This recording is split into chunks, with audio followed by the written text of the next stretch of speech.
I wanted to speak today about the timeline of the souls and how the Bible story fits into what we know today to be scientific truths.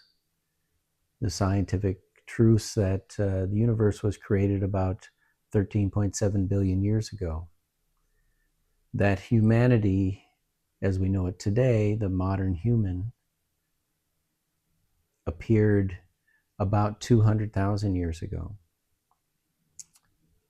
And the Great Flood that happened at the end of the Ice Age started about 12,000 years ago. So, how do the Bible stories that we have fit into that geological timeline? Some people who go strictly by the Bible will add up the ages of the people listed in the Bible to come up with a timeline that is about 6,000 years. But we're not talking about that. We're talking about realistic timelines. And so, what evidence can we get from the Bible that is going to support this viewpoint? One of the things that stood out to me when I read Genesis 5, for example, is that the Bible says, and all of the days that Adam lived were 930 years, and then he died. Well, that's a complicated way of saying he lived for 930 years. So, what could it also mean? Well, we know from genetic research, which tells us that the first modern human appeared about 200,000 years ago, and possibly stemmed from a single pair of new humans. So that would place Adam to have lived and be born about 200,000 years ago.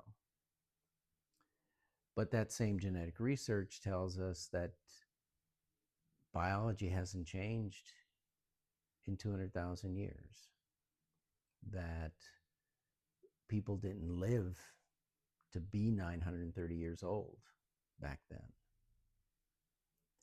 So that maybe explains the complexity in the way that the Bible scholars wrote that all of his days were 930 and then he died.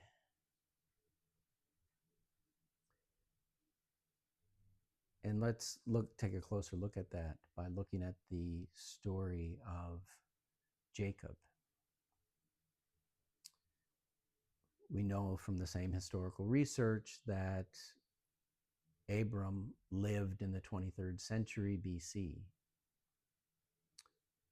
And we know that Joseph was in Egypt about 1700 BC. And the distance between Abram and Joseph are simply Isaac and Jacob. So that's too much time for just 3 generations. So when we look at the story of Jacob, he ends up stealing his brother Esau's firstborn right at the deathbed of his father. He disguises himself as the hunter and takes the firstborn rights away from his brother. Now, the story goes on to say that he goes out in the desert and he lays his head on a rock and he takes a ladder to heaven. Well, the logical story, his brother being a great hunter, was that his brother hunted him down and killed him. And yes, he took a ladder to heaven. This is supported by the text in the Bible, because when we see Jacob reappearing after he comes back from heaven, he's a very different person. He waits for a very long time to get the hand of his wife. And we see that Esau's family has grown to enormous numbers. Well, the time between him putting his head down on the rock and being reborn again is about 400 years, which would make a whole lot of sense that Esau's family had grown to a huge tribe over 400 years. And that he came back in a new body and a reincarnation, a humbler soul than he was when he stole his brother's rights. And this makes the story much easier to understand that these three generations between Abram and Joseph fits together now. And the story that Adam lived for 930 years and then he died makes a lot of sense. Because in the Bible, it doesn't list Adam as being the first one who died. He's actually, I think, 6th or 7th on the list of the scholars writing who died first. Actually, it says Enos was the first one who died. And so that happened over 200,000 years. That it took Adam longer to become perfect as God is perfect, which Jesus tells us in the Sermon on the Mount. We must be perfect as God is perfect. And it took Adam longer than it took Enos and others. And that's what makes sense in the Bible. And of course, the story of Noah. The population of the planet had grown to the time of Noah, but most of those peoples were cannibalists. They were warring peoples, and they were not God-loving people. And so the floods that coincided with the melting of the ice and the flash flooding that came from the change in weather wiped out much of the deltas, the rich, healthy deltas where most people lived, and wiped out the majority of those cannibalists.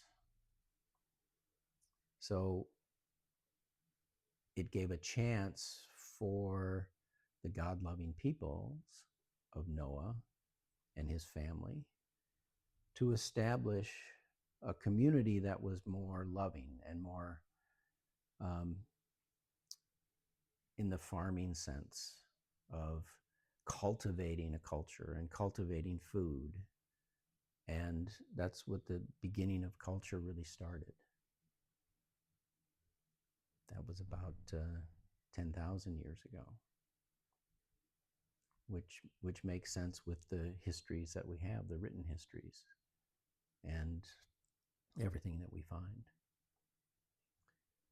So there is a marriage between modern research, modern science, genetics, linguistics, and the Bible. I mean, linguistics has told us already 250 years ago that all language came from Mesopotamia. It came from the same place.